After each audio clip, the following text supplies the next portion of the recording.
Hello प्यारे छात्रों, नमस्कार। स्वागत है आप सभी का अपनी कक्षा एसकेसी मैथ के ऊपर। मेरे प्यारे बच्चों, आज हम सीखेंगे जनतंत्र का जन्म। चैप्टर हमारा होगा हिंदी का। जनतंत्र का जन्म चैप्टर को हम पढ़ने वाले। ये चैप्टर हमारा छठा है और इसके अंदर हम इस बारे में पढ़ेंगे। और आज के जो लेखक है हमारे ना, आज के जो कवि हैं हमारे ना, वो बहुत प्रसिद्ध कवि हैं जिनके बारे में आपको सुनकर काफी मजा आएगा। तो आइए चैप्टर को करते हैं मक्खन, और आप और हम मिलकर के इस एग्जाम को बनाते हैं बहुत आसान। मैं नहीं मानता। चलिए शुरुआत करते हैं। इनके जो कवि हैं उनका क्या नाम है? रामधारी सिंह दिनकर। इनका नाम क्या है? रामधारी सिंह दिनकर। जन्म कब हुआ था? 23 सितंबर 1908 को बेगूसराय के जिला में इनका जन्म हुआ था। ये बेगूसराय बिहार में ही पड़ता है। 1908 में इनका जन्म हुआ था। राष्ट्र कवि रामधारी सिंह दिनकर का जन्म 23 सितंबर 1908 को बिहार के बेगूसराय जिले में हुआ था। देखिए, बिहार बोर्ड का एग्जाम है, बीएससीबी का एग्जाम है, और उसमें भी बेगूसराय से कोई लेखक हो तो इनके बारे में पूछना तो जायज बनता है, इसलिए बहुत महत्वपूर्ण हो जाता है। ये हमारे बेगूसराय के लेखक है, देख लीजिए। इनका मैंने स्केचिंग किया है, आप यहाँ पे देख पाएंगे। मैं थोड़ा सा और स्केचिंग कर दूं। छोड़िए, इनका और स्केचिंग नहीं कर पाएंगे हम, हमारा स्केचिंग गंदा है। तो इनका जन्म कहाँ हुआ था? बेगूसराय में हुआ था। बेगूसराय में हुआ था। नाम क्या है इनका? रामधारी सिंह दिनकर। लेखक का कौन सा है? तो ये मतलब नाम क्या है चैप्टर का? तो जनतंत्र का जन्म। उनकी माँ का नाम क्या है? मनरूपी देवी। इनकी माँ का नाम क्या है? मनरूपी देवी। और पिताजी का नाम क्या है? रवि सिंह। इनके पिताजी का नाम अगर आपसे पूछे तो बताना रवि सिंह। इनका निधन कब हुआ था? तो 24 अप्रैल 1974 को इनका निधन हो गया था। 24 अप्रैल 1974 को इनका निधन हो गया था।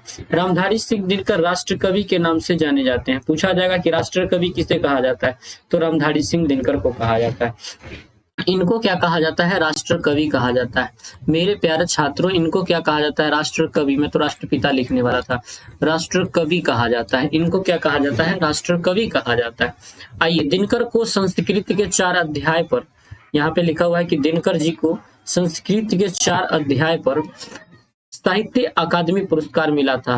पूछा जाएगा कि दिनकर जी को किस अध्याय पर साहित्य अकादमी पुरस्कार मिला था? तो संस्कृत के 4 अध्याय पर मिला था। उर्वशी पर ज्ञानपीठ पुरस्कार प्राप्त हुआ था। यानी इन्होंने उर्वशी जब लिखा था, ये लिखा था कि किस पे ज्ञानपीठ पुरस्कार प्राप्त हुआ था, ये बात नहीं पूछेगा आपसे। पूछेगा कि बताइए उर्वशी किसके द्वारा लिखा गया है, और कई बार पूछा जा चुका है। तो आपको कहना है कि उर्वशी जो लिखा गया ना सर, ये लिखा गया है रामधारी सिंह दिनकर। किसके द्वारा लिखा गया है? रामधारी सिंह दिनकर के द्वारा लिखा गया है। ये किसके द्वारा लिखा गया है? रामधारी सिंह दिनकर के द्वारा लिखा गया है। उन्हें भारत सरकार की ओर से पद्म विभूषण पुरस्कार से सम्मानित किया गया था। वो भारतेंदु युग के कवि थे। ये किस युग के कवि थे ये पूछा जाता है, तो आपको याद रखना है ये भारतेंदु युग के कवि थे। आगे की बातों को हम बढ़ाते हैं आगे। देखिए, कह रहा है कि अपने आपकी रचना, यानी इनकी कुछ रचना है जो याद रखना है। रेणुका, ये भी बहुत महत्वपूर्ण है। रसवंती बहुत नाम रूप नहीं है। कुरुक्षेत्र महत्वपूर्ण है, स्टार में दे देता हूं इसे।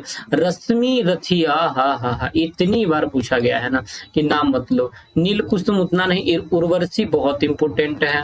उसके बाद हारे को हरिनाम इतना नहीं है। अर्धनारीश्वर, ये भी थोड़ा ठीक है। संस्कृत के 4 अध्याय को याद कीजिएगा क्योंकि इन पर पुरस्कार मिला था। दिनकर की डायरी को याद रख लीजिएगा, इतना ही याद रखिएगा। कवि की दृष्टि से समय का रथ का घर घर नाद क्या है, ये स्पष्ट कीजिए। कई बार पूछा गया ये प्रश्न है, और इसलिए मैंने इसको एमसीक्यू में नहीं, लॉन्ग क्वेश्चन के अंदर शामिल किया है। अब इन बातों को देखिए।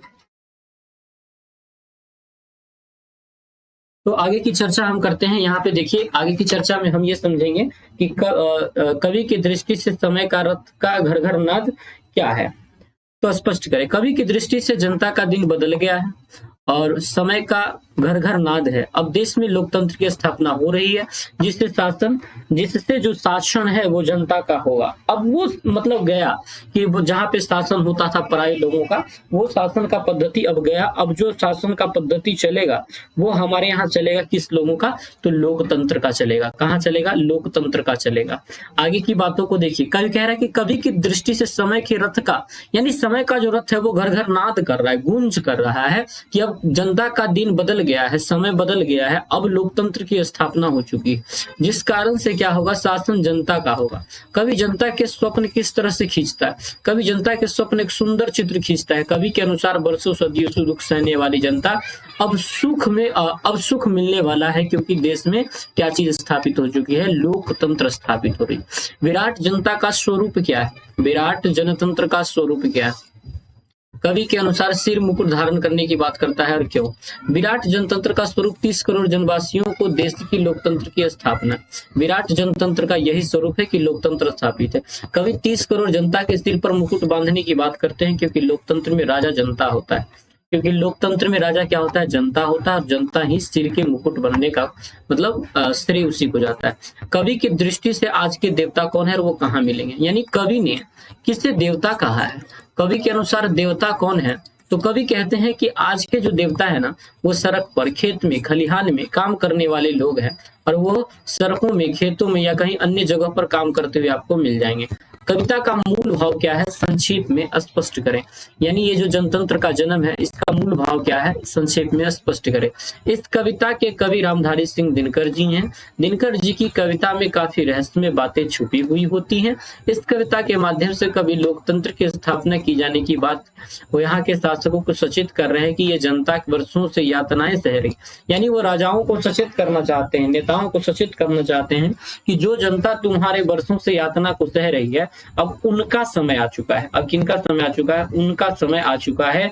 इसलिए उसे जितने भी शासक हैं वे सिंहासन खाली कर रहे हैं, इसलिए जितने भी शासक है वो क्या करें, सिंहासन को खाली करें। मुझे उम्मीद है कि ये बात आप समझ पाए होंगे। इस तरह से मैंने इस चैप्टर को, बहुत जो इंपॉर्टेंट क्वेश्चन बन सकता था उसको मैंने समाप्त किया।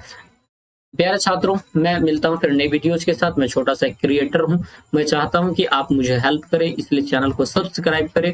माता रानी आप पे कृपा बनाए रखेगी, आपका एग्जाम बहुत खूबसूरत जाएगा।